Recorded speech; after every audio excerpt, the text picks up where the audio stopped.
আসসালামু আলাইকুম। ঘুরিয়ে পেঁচিয়ে এত কথা বলে লাভ নাই, ডিরেক্টলি আপনাদেরকে দেখাই দেই এবং কি স্পষ্টভাবে শোনেন, বুঝতে পারবেন। মূলত অর্থে কবুতর, হাঁস, মুরগি, কোয়েল পাখি ঠান্ডা লাগলে যে ধরনের মেডিসিন ব্যবহার করবেন সেটা আপনাদেরকে দেখাই দেব। আমার হাতে একটা মেডিসিন দেখতেছেন, এটা হইতেছে টিলমেকোসিন গ্রুপ।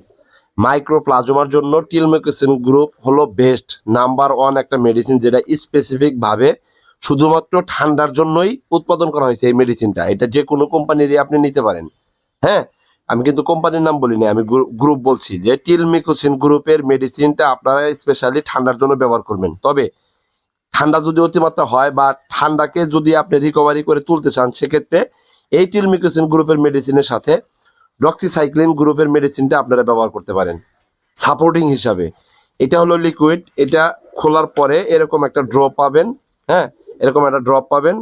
এই ড্রপটা 1 লিটার পানিতে 1 মিলি করে মেডিসিন দেওয়ার চেষ্টা করবেন। পাশাপাশি এটা যেহেতু পাউডার, 1 গ্রাম মেডিসিন ওই এইটার 1 লিটার পানি মিশ্রিত সাথেই, একই পানির সাথে এটাও 1 গ্রাম পাউডার দিয়ে ভালোভাবে মিশিয়ে ব্যবহার করবেন। আচ্ছা, এটা হলো স্পেশালি ঠান্ডার জন্য। যদি ঠান্ডার সাথে আপনার প্রাণীর দেহের ভিতরে যদি জ্বরের তাপমাত্রা থাকে, জ্বরের পরিমাণ থাকে, সেটা বুঝবেন কিভাবে?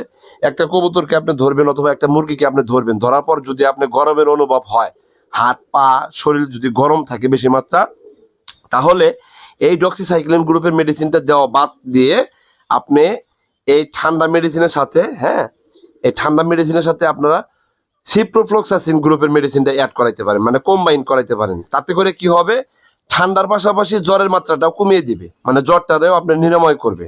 এটা হলো মেডিসিন ব্যবহার করার একমাত্র উপায়, যেটা ব্যবহার করলে আপনি সর্বোচ্চ লেভেলের একটা ফলাফল পাবেন এবং রোগের হাত থেকে রক্ষা পেতে পারবেন ইনশাআল্লাহ।